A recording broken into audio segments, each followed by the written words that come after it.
భక్తి మార్గం అనే శీర్షిక లోపల మనం ఈరోజు భగవద్గీత ఎవరు చదవాలి, ఎందుకు చదవాలి, దానివల్ల ఏం ఉపయోగాలు ఉన్నవి అబౌట్ భగవద్గీత ఇంపార్టెన్స్ గురించి తెలుసుకుందాం. మొట్టమొదట విద్యార్థి ఎందుకు? క్రమశిక్షణ కొరకు. యువకుడు ఎలా జీవించాలో తెలియడం కొరకు. వృద్ధుడు ఎలా మరణించాలో తెలియడం కొరకు. అజ్ఞాని జ్ఞానం కొరకు. విద్యావంతుడు వినయం కొరకు. ధనవంతుడు దయ కొరకు. కలలుగన్నవాడు సాధించుట కొరకు. దుర్బలుడు బలము కొరకు. బలవంతుడు దిశానిర్దేశం కొరకు. వినయవంతుడు ఔన్నత్యము కొరకు. అలసినవాడు విశ్రాంతి కొరకు.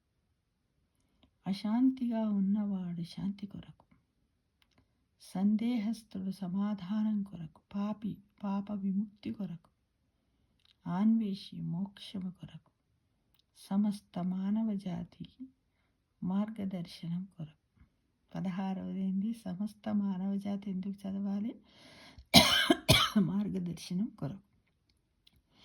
ప్రకృతిని కాపాడుకుంటూ ప్రకృతిలో ఏకమై ఎవరితో ఎలా వ్యవహరించి జీవించాలి అనే దానిపై స్పష్టమైన అవగాహన కోసము ప్రతి వ్యక్తి, ప్రతి ఒక్కరము కూడా భగవద్గీతను చదవడం ద్వారా మాత్రమే తెలుసుకోగలుగుతాము, మంచిని సాధించగలుగుతాం మిత్రమా. సర్వే జనా సుఖినో భవంతు.